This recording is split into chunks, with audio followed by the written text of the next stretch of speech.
Working off of a small laptop screen, so to be able to see everything, just let me know if can you see my slides right now? They're like a little bit, it's like you can see half the slide. It's like a little bit off. Oh, so you're not, Are you hmm. zoomed in maybe or something? There. Now you can see. Okay, hang on, let's Yeah. see. Now Yeah, can you? Is that that's better? Okay. Actually, I am going to, hang on a minute. So just give me 1 second here, okay?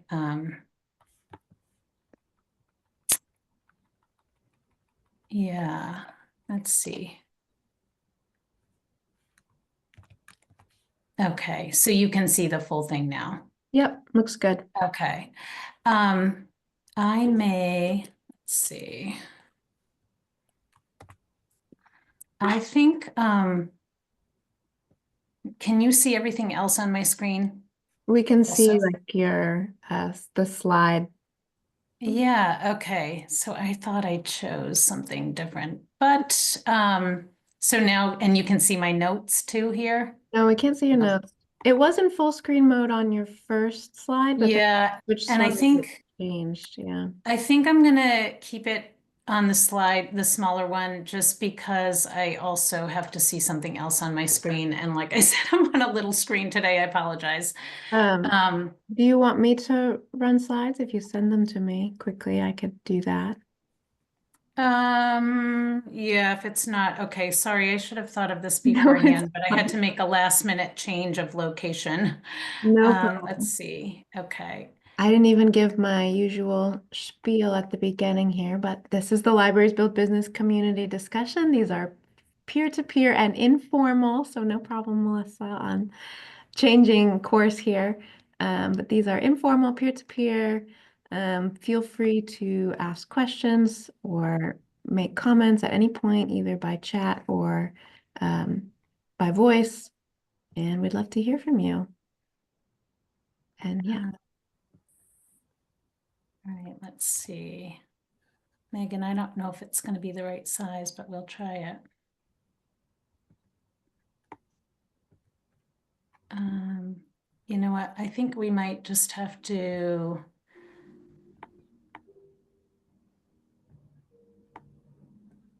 I think I'm just going to go with the little ones. I'm sorry, because I can't I can't do this fast enough. But that's okay. As long as you can see it a little bit, it's really more my story. There's not much in terms of pictures. So I think we'll just go with that if that's all right. Is that Yeah, okay, that's Megan? that's fine with me. I could see them fine, except now they're back on kind of the half, like half of the slide is cut off. Okay. Just give me a minute. Where are we here? Okay. Okay. Is that still the case? There, now I can see the full slide. Okay, that's so weird because what I'm seeing is totally different from what you're saying, but that's okay. Okay. So now you can see it. Yes? Yes. I'm gonna just go. Okay. So thank you, Megan, for inviting me to speak today. So my name is Melissa Small. I'm the library director in Reedfield at the Reedfield Community Library, which is in the central part of Maine. So I was in education for over 25 years as a teacher and administrator, and I have graduate degrees, but not in library science. I really have no formal library training. Although I've been an active user of public and academic libraries for most of my life, and I did serve on the board here at my library for 6 years, but it was quite a few years ago. So I started here as the director in late 2019, a few months before COVID. So learning about being a library director for me happened at the same time as learning to be a library director in COVID, which was a little bit crazy. So as Megan said, I'm the only paid staff member. Everyone else who quote unquote works at the library is a volunteer. We're open 22 hours weekly. And just to note that anytime there are new programs or projects, I always ask myself if I can handle it alone in case I don't get any help. So I really try to do things that are light lifts for me as I have to wear so many different hats. So a little bit about our town and our library. And I think I skipped over here's our library in the winter. You can see that now. Yeah. Okay. Um, so we are about 2,500 people. We have no gas station. We have one blinking light. Our library is a municipal department with an advisory board of trustees. Our funding is provided by our town with about 5% or so from fundraising and donations. Our building is owned by the town. So the library building is in the center of town. It's near that one blinking light. It's near the corner store, the town office, and the fire station. And we occupy this small old house. It's about 2,500 square feet. It was built in 1800 as the town doctor's home, and it's been used as a library space since the 1940s and exclusively the library without any other um, occupants since the 1980s. However, from that point until just last year, we were just using the first floor for public. And about a year ago, we opened part of the second floor to the public after some exciting renovations.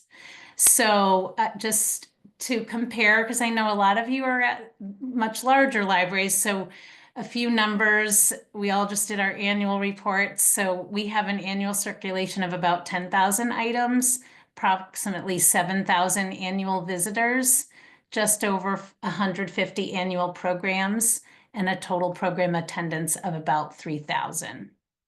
And just to clarify, my library, as you probably know, was not part of the Libraries Build Business cohort. And I really came to think about working with and supporting local businesses, likely in the way that perhaps many smaller libraries do, which is informally and in baby steps. So let's get out of winter mode for a minute here. Let's go over to summer mode. So I understand that many of you in attendance today are probably from larger libraries and library systems. And I just want you to know that even though your experience of supporting businesses in your communities is likely on a much grander scale than mine, I do want you to know that the work that you all do really informs and inspires smaller libraries like mine that have limited staff, limited time, limited money, limited space, limited other resources. So you doing all the hard work that you do and sharing your stories really provides ideas, materials, resources, and inspiration for smaller libraries like mine. So thank you for all of that. And on the other hand, if you are from a small library and you are one of few staff members or the only staff member, I hope you can take away a few nuggets from our story. First off, I've grown to adopt the idea that the most important work that I can do at the library and for my town is to build connections and to build community. And so when COVID subsided a bit, I really tried focusing on making connections. And I wanted to provide opportunities for individuals connect, but also ways to connect the library to the town ecosystem, which really didn't exist much, I have to say.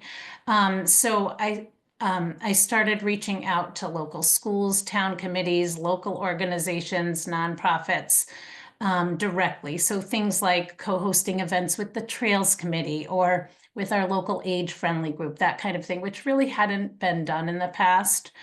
But in terms of connecting with businesses, I did very little. And that was true with my predecessors as well. And I think our library was very much seen as a place to stop in, get some books, chat for a few minutes, maybe attend an occasional program, but really not as a place to do work, to spend any amount of time, largely due to our space constraints also. But I would say as of 5 years ago, our library had really nothing to offer small businesses in town. And if we did, we didn't realize it and or promote it. So that's where we were. And again, with regards to connecting with local businesses, I did very little initially. I just had a lot of other things to focus on. I was learning how to be a library director and all that stuff. But I did pay attention to needs, and I noticed that individuals and students needed to print things occasionally. And we had a printer that I could promote. We've always had that printer and that copier, but nobody ever necessarily really knew about it. We didn't have a sign near it. People probably just thought it was for staff, things like that. So that was super easy. That went in the newsletter a few times. You'd post a photo of the printer, and on a Facebook post, that kind of thing. So super simple. I also noticed that people were often using our Wi-Fi in their cars in the parking lot, using a picnic table we had outside. In the summer, people were having Zoom meetings outdoors. Again, back in COVID times, maybe when we were closed or even when we were open, as there was really no place to sit in the library. Believe it or not, our one patron computer at the time, yes, we had just one patron computer, that sat in our busy circulation area. So are you able to see this slide? So this is our circulation area. The door that you see on the left is the door to the bathroom. And the desk with all those puzzles, we're doing a puzzle swap this month, so excuse that big pile. But that was where our computer, our only patron computer sat. So essentially it was in the busy circulation area. It was very not private. And we had the bathroom door right there. That's where they sat. So not ideal. Our summer residents in particular, so we are in an area with lots of lakes, and we have a lot of summer residents. And so they seem to need workspace, they needed Wi-Fi. And so our age-friendly group connected with me about applying for an AARP Community Challenge grant. And I used that opportunity to get some outdoor furniture, chairs, tables, Adirondack chairs, so that people working outside would have more options or just have a place to have a picnic lunch or read a book. And we also had an opportunity during COVID to upgrade our internet for free through Project Connect, which was super helpful as well. So let's see, this is our little outdoor workspace in the summertime.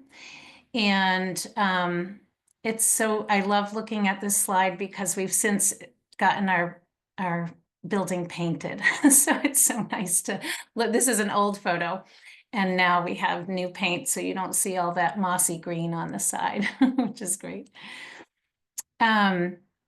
So then I started just including a short article in our newsletter about our free Wi-Fi outdoor space, particularly in the summer months, so that people knew about it. Again, super simple, but just kind of laying the foundation that our library, which wasn't seen in this light before, but now could be a place to study, to work, or to hang out. And then the town had been talking about renovating some of the upstairs space for patron use and had voted to set some money aside. This was pre-COVID. And of course, costs went up during COVID. And so just to add the fire escape that we needed to add to make the second floor usable was more than they had even set aside. So I came across a grant opportunity called Remote Work Through Libraries, which was through the Maine State Library. And it got my gears turning about how we could turn some of the new upstairs space and also some of our downstairs space into quiet workspaces for individuals, for remote summer and year-round workers, for students, and more. And actually, Savannah, who's on the call, Savannah, wave your hand. Oh, you're not on video, but that's okay. Savannah is our project manager for remote work through libraries in Maine. So we applied for that grant and we received it, and then 350 volunteer hours and a lot of painting later, we had a grand opening of our second floor last April, which now includes a reservable quiet work study room, which I'll show you here. So this is in our upstairs space. Megan, can you just tell me again if these slides you're able to see them? Yeah, looks good. Okay, all right. So this is a room that people can reserve. Again, before this, we had no space for people to work, aside from that spot in front of the bathroom. So this was very exciting for a library such as ours to have, some table space, a desk with a nicer upgraded computer and all of that. We also have now, also upstairs, we have a large community room. And there's some cozy chairs, a nice reading area. There's a table. I don't have a picture of that, kind of on the other end of the room, but there's also this workstation with a laptop people can use. And so that has been a really wonderful new addition as well, also made possible by this remote work through libraries grant. We also were able to create a little space downstairs in a quiet area in our adult room for an accessible workspace on the first floor. So, so now people don't have to work in that very loud and busy circulation area. They can work in a more quiet nook in our adult collection area. So just a quick thing about the remote work through libraries project. So that, like I said, is the Maine State Library in collaboration with the Maine Department of Economic and Community Development. And basically they invested $2 million in 39 of Maine's 257 public libraries to expand the library capacity to provide targeted resources, services, and physical space to support remote and hybrid workers across the state. And business owners and entrepreneurs that primarily operate with a virtual footprint are also served. So these 39 libraries, our library was fortunate to receive $25,000. Some of the libraries received $100,000 to do their projects. We meet, much like you all do, we meet monthly as a cohort with Savannah as our fearless leader. And we, share successes and challenges with our projects. We also receive training and support. And actually, it was through one of our Maine State Library staff members who consults on the project. And that's how I ended up connecting with Megan and learned all about the ALA initiative of Libraries Build Business, which I had never heard of before.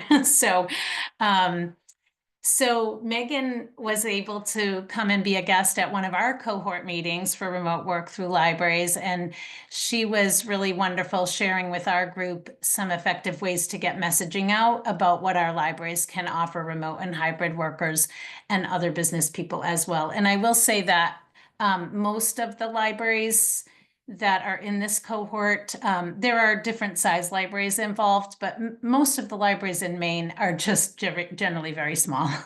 Maybe not as small as mine, but they're quite tiny. So compared to probably a lot of the libraries that you work in, probably very few libraries in Maine have a business librarian, for example, or a dedicated makerspace, or a dedicated space to just business services. I share this story of our remote work grant just so you can kind of understand the evolution of our small town story in terms of our relationship with our businesses, but also so that you can think about remote and hybrid workers as target audiences for your business services as well. So I'll give a little personal example. So I have a 26-year-old son who works 3 days a week from home. And we live in another town that has, we had very spotty internet until fairly recently when we got fiber. But prior to that, we weren't able to get it. It wasn't in our area. And then it ran through and we jumped right on it. But prior to that, we don't have a library in the town we live in. And because I have this job, my son knew he could come on the days that he had a really important meeting, that he had to have full video capabilities. He knew he could come to the library to use library Wi-Fi. I don't think he would have really thought of that if he didn't have a mom as a library director, to be honest with you.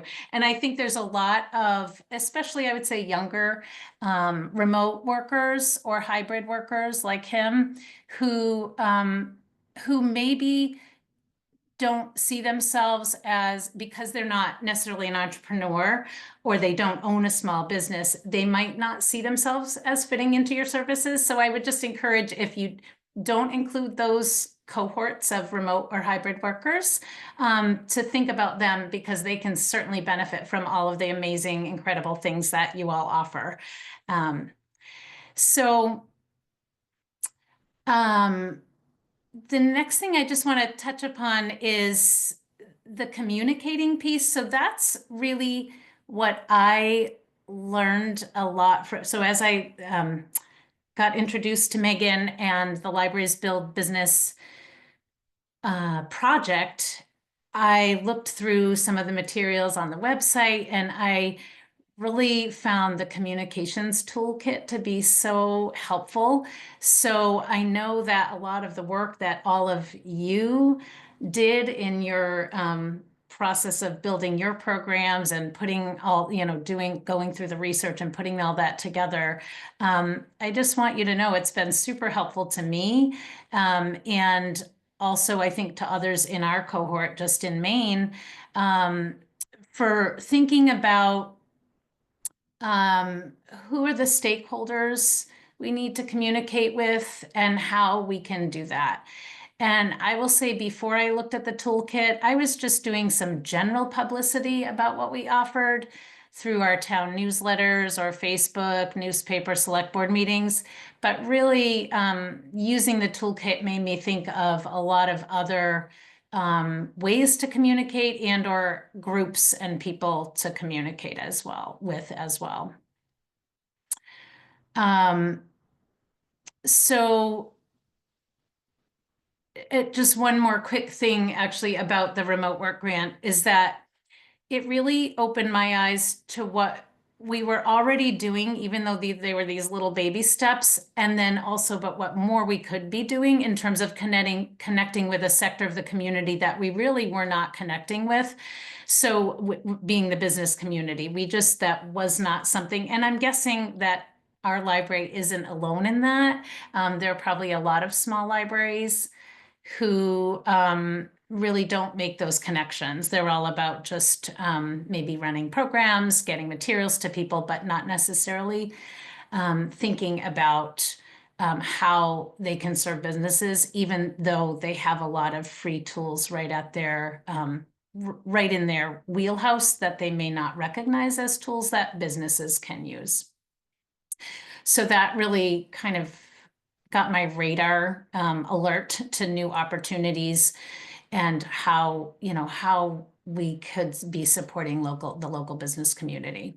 So one thing from the toolkit that was super helpful to me was the asset map. And actually, Megan, is this something that the group Libraries Build Business did together, like as part of the project, or did this come about later? Or Yeah, this came about later. We never did it like all together. okay, It's something I know some libraries have done, but yeah, not together. yeah. So this is in the toolkit or the playbook? I always This is forget. in the communications toolkit. Yep. Toolkit. Okay. So this I found really helpful, and I know it's a little small. So if you haven't used it, we actually used it as a cohort. Savannah had us kind of brainstorm things together. So the top row is at your library, the next row is in your community, in your state, and then nationally. I didn't even pay attention to nationally because I have enough to think about in the small local level. So we I spent some time just really thinking about business organizations and business support. That's the first column: elected and community leaders, funding sources and resources available, and then small business owners. And I just really had never, this just helped me to put everything together and kind of think about, what do we already have? What can we offer people in our town, businesses in our town, remote workers in our town? And it was a great way. So thank you, Megan, and whoever put this together. It was just a great way to organize our thoughts about and thinking about how we can communicate this out to people. So and this was something I didn't have to spend money on. I just had to spend a little time, but I just really compiled this basic list of resources and then start thinking about who to get the word out to and how to get the messaging out, who were the right people to talk to and all of that. So this messaging began by including presentations to my library board, to the town manager, the select board, and public meetings. I will say another thing from, I think it's also from the toolkit, is this slide right here that is one of my favorite slides to share. And in particular, because I think people sometimes wonder, why, and I don't know if you get this on a larger level with larger communities and larger libraries, but definitely at a more small local level like we have here, people wonder, like, well, why do libraries have to support businesses? Why is it important that they do that? And is that really part of the mission of the library, that kind of thing? And this slide, I think, which I did not create, came from Megan and one of the resources she has. I especially love that fourth block that says vibrant small businesses support a thriving community with a strong sense of place. Because I just say, if we can support our small businesses and then they can support this thriving community, it's just going to build and be a stronger community overall. And, especially in small towns, everybody knows everyone. Your kid's going to school with the child of the next business owner and so on. Everybody is connected in many ways. So to support these small businesses, it's hard work for them to be running these businesses. Whatever we can provide, I think, is just a bonus for them, right? Especially if it's free. So our next step, we're doing something we've never done. During Small Business Week in May, we're going to host our first ever open house. We're inviting all the businesses in town. So on our town website, we have a listing of all businesses who have chosen to list on this website. And we're inviting them through those contacts. And it's going to be just an informal evening at the library with refreshments. I'll give a brief presentation of what supports we can offer. Our town manager will say a few words about the funding that can be available. We actually have some town funding for new businesses. And there's also county funds that can be accessed. And then an advisor from the Maine Small Business Development Center is able to come and say a few words also about the services they offer. So this isn't an event for the public. It's just for the business people, remote workers, entrepreneurs, and it's a time for them to connect and network. And again, I'm really excited. It's something we've never done. I do want to shout out, I don't think Michelle Doshi from Glenville, is she on the call? I can't see everybody right now. Okay. She's not.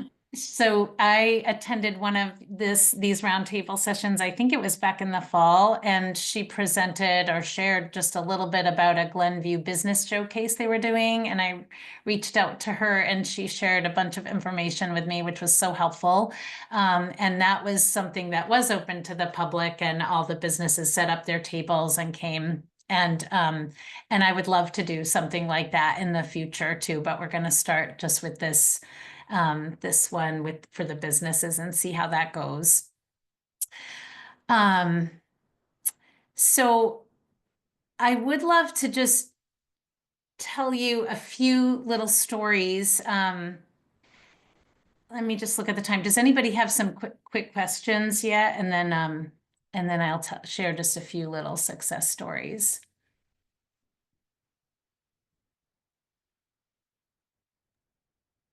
Okay, just shout out if you do.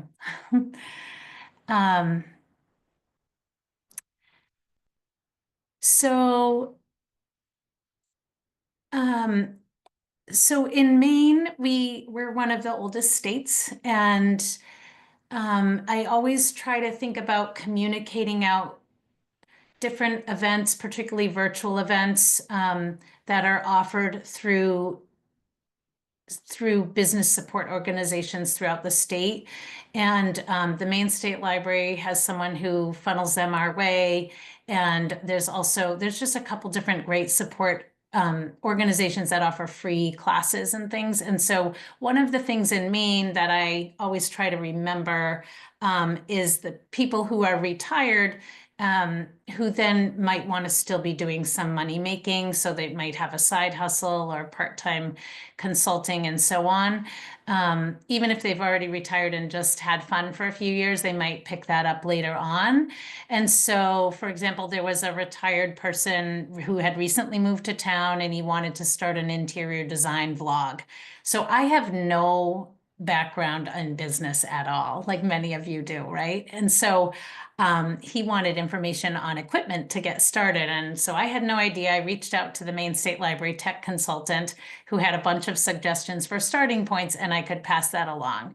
So things like that. And there's a lot of different job training for 50 plus, or, developing a second career. So I try to just share that out with people. I can't offer those direct services myself, like many of you can, but I can find out about the free classes that people can attend and share those out with people. And so that's a really important, I think that's a really important role that a small library can play, is just making those connections. And I think, I'm going to skip ahead. Just another opportunity and resource that we have here in Maine, and it's actually national, but there are some special free opportunities for Maine people, is called the National Digital Equity Center, and they have free classes that are for individuals. They have some for seniors, but they also have free tech classes for work and business. So they have classes like creating a business Facebook page or introduction to WordPress, Excel, so on, cloud-based storage solutions. So those, we offer that here at the library, and many libraries and other community centers in Maine can offer those. They are either offered as online classes or in-person classes with the instructor on Zoom, but the people are attending the live class and able to ask questions in real time. So that's another great little way that we can make those connections with some skills that people might need. And I think I just want to finish out with just some small light lifts that I think, and I've been on the same slide for a long time here. Let me just forward ahead. I'm just going to skip ahead. So one thing that I think is really important, especially in a very small town like ours, is to give these shout outs to local businesses. So, for example, we purchase for our summer reading, we'll purchase gift cards from 6 different local businesses. And so whenever I do a Facebook post about summer reading, I'll tag those businesses and just let people know, even though we're purchasing the items, they're not donating them. I want to purchase them because I want to support them. I always kind of give a shout out. And I think that's just a great way that little libraries like mine can help to support and promote local businesses and get the word out a little bit. And we have a local bakery, and we use them for library event food. We had a library cafe that we would get muffins from them. And so we try to really we'll purchase pizza from the little local corner store, that kind of thing. We have a story walk behind the library. We have a local lumber company. They were able to really be helpful with the price for our lumber to build our story walk, which was wonderful partnership that we had, and also getting the word out about their local business. And different events that we do, which I'm sure you all do too, but even at a small level, we don't have a huge amount of businesses in town. But there's, for example, a local chiropractor, and we've connected, and she's offered, she's done like a healthy eating program for families, and she's done a aging with flair for our a senior group that meets in town. So again, she's very small, but she's providing some information and education to our community, but she's also getting the word out. So those are the kinds of, that's the level of things that we're doing, but it's really important in our little town. And lastly, one of my favorite events that we've done is a get to know your local farmers event. And we invited, we actually have six. Actually, there's probably one more that we didn't get to come, but six local farms in town. And we invited them to a panel discussion, and each got to spend a few minutes talking about their farm and how they got into farming and the work that they do and how people can access their products. And this was really, really well received. People had lots of great questions, and I think a newfound respect for the work of farming. And also, what was my favorite part and what really got me thinking about making these business connections, even in this small town, is that the farmers stayed afterwards and spent a lot of time talking to each other. And I don't think they ever have time to do that. You know, a lot of these small businesses, they're just run ragged, making their business go, right? And so for them to have a few minutes at the end of this event, I think was really valuable for them to make connections amongst each other. So that was really exciting too. So I think I'm going to stop there. And if you have any questions, I'm happy to take them. I really appreciate your listening to our small scale building businesses opportunity that we've had in Reed Field. And yeah, that's it. Thank you, Melissa. That's awesome. We've already talked about the farmers, but I just think that's so cool. Yeah. And really like that a lot. And I think actually something so many of you all have heard and others have heard, like, is the business people just want to get together and talk to each other, like you said about the farmers. And so the library has been able to facilitate that in many cases, because they're navigating similar challenges and getting established in the community. So that, they can offer each other support, advice. Really great. Mhm. Does anybody have questions or comments? Savannah, do you want to add anything about remote work through libraries? I can't get oh, there it goes. My camera was not working. Um, I don't want to add anything specific, but I just would echo your comments that this group is really helpful, and the resources of Libraries Build Business have been really helpful.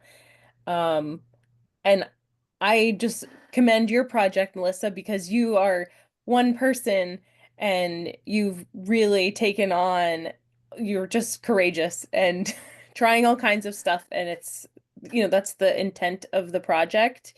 And so hopefully Maine is going to become a little bit more business friendly through our project. And yeah, the tangential benefits of getting businesses together and getting community members together for something that maybe is unexpected is really great. So you're doing great work, and your room looks so beautiful. Yay. Yeah, thanks to the grant. But I just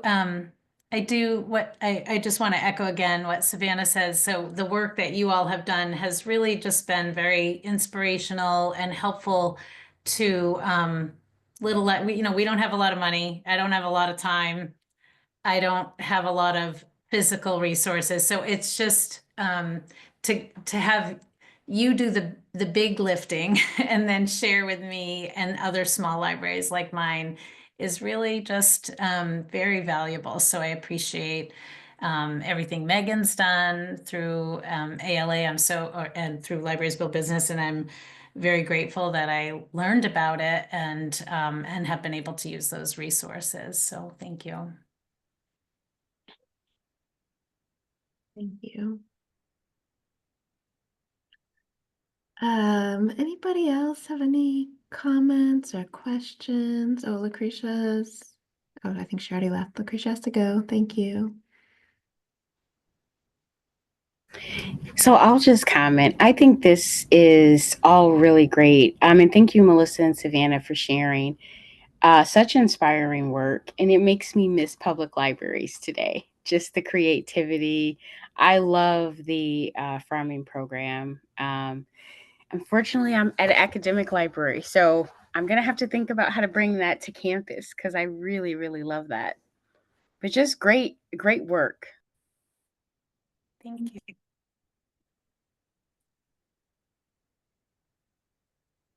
I see that's it. Lucretia. I'm just looking at the chat now, and that is one thing, being in this old house, it is a cozy feel. So that's really, it's not institutional feeling at all, and people love that about our library. It's really cozy. So I'm glad you noticed that, Lucretia. I know you're not on anymore, but I was just also going to affirm that I have no business background either, and I was a school librarian before. Um, so, thinking about ways to incorporate these kinds of services into other types of libraries, that could make a fun, like, group discussion.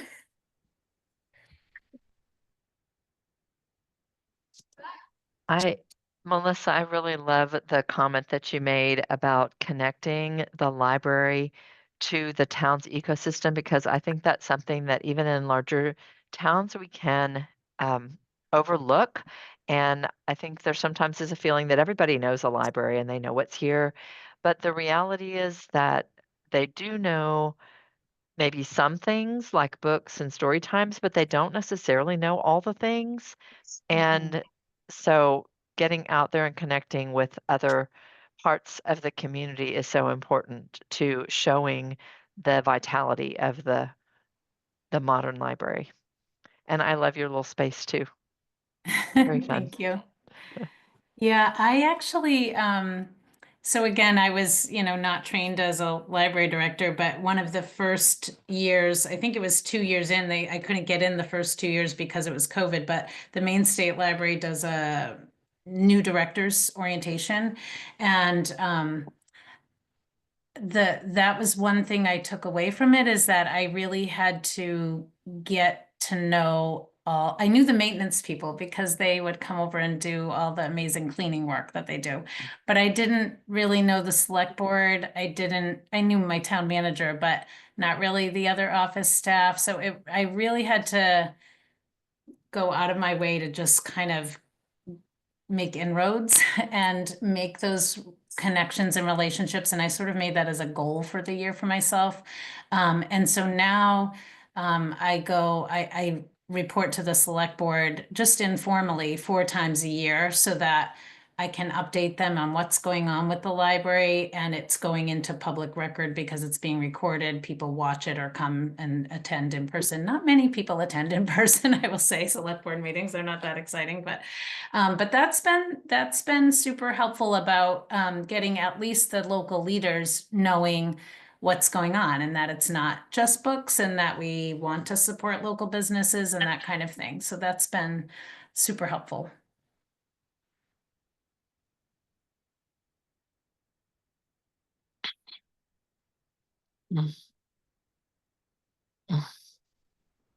Anybody else?